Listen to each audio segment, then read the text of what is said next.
Station पर चल रही संविदा कर्मियों की हड़ताल पर विद्युत विभाग के अधिकारियों ने दमनकारी नीति अपनाई, जिसके तहत कर्मचारियों को विद्युत गृह से बाहर खदेड़कर गेट पर ताला लगा दिया। चौथे दिन संविदा कर्मियों ने गेट पर ही धरना दिया। नमस्कार, जी9 न्यूज में आप सभी का स्वागत है। मैं हूं आपके साथ हेमंत शर्मा। जिस तरह की आप देख रहे हैं कि विद्युत संविदा कर्मी लगातार 3 दिन से हड़ताल कर रहे थे। रविवार की रात ये बात आई सामने कि हड़ताल समाप्त हो चुकी है, लेकिन हड़ताल असली में समाप्त नहीं हुई।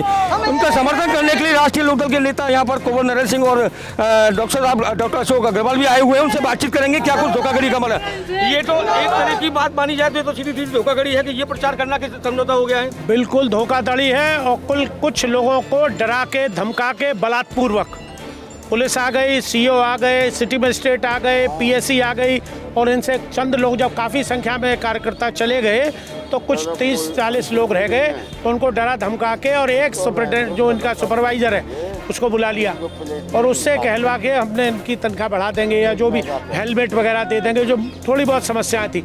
अरे भाई, जो विकलांग हो गए, जिनका जीवन खराब हो गया, जो मृत्यु के काल के घास में चले गए, उनके परिवारों को क्या मिला?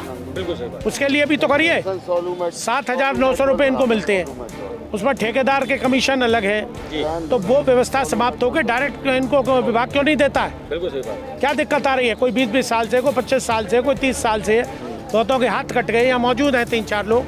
तो ये सरकार बिल्कुल ही गूंगी बहरी है, प्रशासन भी उन्हीं के चल रहा है। ये दुर्भाग्य हमारा कि मथुरा का प्रतिनिधि ऊर्जा मंत्री है, दिया तले अंधेरा है। बिल्कुल सही बात। आज ये मजबूर होकर यहाँ पे धरने प्रदर्शन पे बैठे। तो देखिए, इनका जो घर है जहाँ पे 20-30 साल से नौकरी कर, उसमें ताला लगा दिया।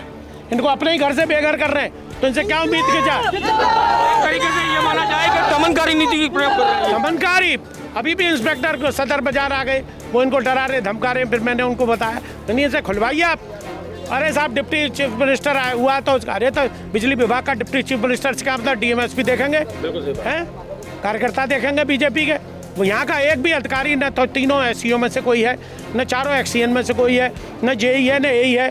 कल को फॉल्ट हो जाएगी तो कोई जेई चढ़ेगा लट्ठे पे? बिल्कुल। यही लोग हाथ पैर है भाई। इनके मानवीय दृष्टिकोण से बात करिए। बात जो आपके स्तर के हैं वो आप मानिए, जो सरकार के स्तर के हैं वो सरकार मानेगी। तो ऐसा कुछ नियम बनना चाहिए ना बातचीत का।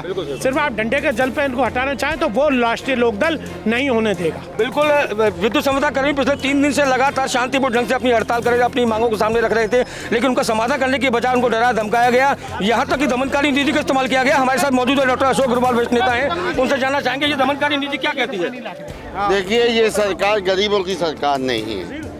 लोगों ने बड़ी उम्मीदों के साथ, बड़ी विश्वास के साथ इस सरकार को वोट दिया था।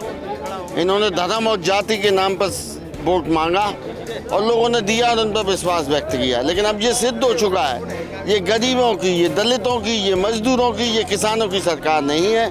ये कुछ पूंजीपतियों की सरकार है, ये अडानी अंबानी की सरकार है और कर्मचारियों का अपनों का शोषण कर रहे हैं। कोई भी परिवार इतनी कम तनख्वाह में आज के महंगाई के ज़माने में कैसे अपने परिवार का गुजारा कर सकता है, सोचने का विषय है। मैं इनकी सारी मांगों का समर्थन करता हूं और यदि ये सरकार इस तरीके से नहीं मांगेगी तो निश्चित रूप से वोट की छूट करके सरकार को बदलने का काम करेंगे और आगे आने वाली जो भी सरकार होगी इनकी मांगों को मानेगी भी और इनके हित में सारे निर्णय लेगी। लखनऊ में ऊर्जा मंत्री द्वारा इन सभी को आश्वासन दिया गया था कि इनका विनियमितीकरण किया जाएगा, इनको स्थायीकरण किया जाएगा, लेकिन वो अब कहाँ गया? देखिए, ये जो बीजेपी वाले लोग हैं ना, इनके किसी वायदे पर विश्वास मत करना। 2 करोड़ नौकरी का वायदा, 15 लाख तनख्वाह का वायदा, 15 लाख रुपए हर व्यक्ति को देने का वायदा, मुफ्त शिक्षा का वायदा, इनके सारे वायदे झूठे हैं। ये झूठों की सरकार है और निश्चित रूप से इस झूठों की सरकार को यदि इन्होंने अपना रास्ता नहीं बदला तो ये जनता इनको सबक सिखाने का काम करेगी। बिल्कुल, जिस प्रकार से आप देख रहे हैं कि पीछे दरवाजा लगाया गया है और दरवाजा लगा के इन सबको बाहर कर दिया गया है। ये वो कर्मचारी हैं जिनको कई 2-2 दशक हो गए, 3-3 दशक हो गए यहाँ पर काम करते हुए। आज वही जिनके साथ वफादारी की गई है वही परायापन दिखा रहे हैं। कल भी हम लोग यहाँ इस संविदा उस पर आंदोलन स्थल पर आए थे और आज भी। कल ये अफवाह उड़ा दी गई थी कि इनका समझौता हो गया, लेकिन धरातल पर कोई भी समझौता इनका नहीं हुआ। संविदा कर्मियों की मांगे हमने कल इनके एजेंडे में पढ़ी थी, वो मांगे बिल्कुल वाजिब हैं और ये मान लेनी चाहिए थी। और ये तो ऐसी समस्या है कि यही तो समस्या का समाधान करने वाले अधिकारी हैं और यही मंत्री हैं।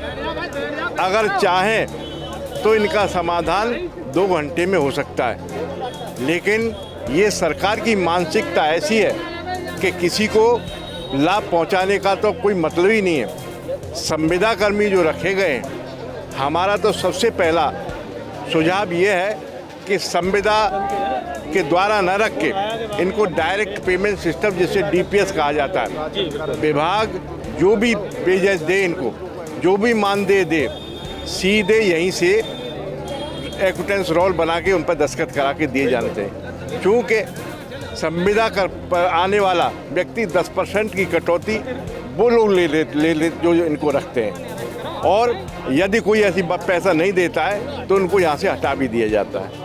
तो इनके साथ में ये सब नाजायज और नाइंसाफ़ी है।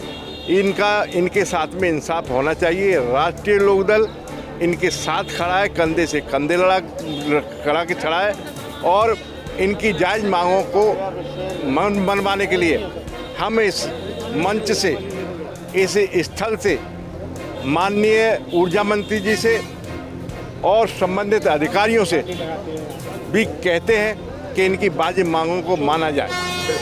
तो ये आप देख रहे थे, हमारी बातचीत हो रही थी कि यहाँ राष्ट्रीय लोकदल के नेताओं से, जिनका कहना ये, और वास्तव में इनका ये हक है। हक इसलिए है क्योंकि उन्होंने अपने जीवन के महत्वपूर्ण 30 साल, 20 साल, 10 साल बिताए हैं, और 10 सालों में अपने हाथ भी गंवाए हैं, दोनों हाथ गंवाए हैं, अपने पैर भी गंवाए हैं। इसके बावजूद सिला क्या मिला इनको? सिला बस यही मिला कि यहाँ इनको बाहर कर दिया गया। क्या ये वास्तव में न्याय है? न्याय देना होगा, और जब तक लड़ाई चलती रहेगी, जब तक ये संविदा कर्मी अपनी मांगों को पूरी नहीं मनवाते, मुझे लगता है कि ये आर या पार लड़ाई लड़ने के मूड में है। अपने साथी विवेक चतुर्वेदी के साथ हेमंत शर्मा, G9 न्यूज़ के लिए।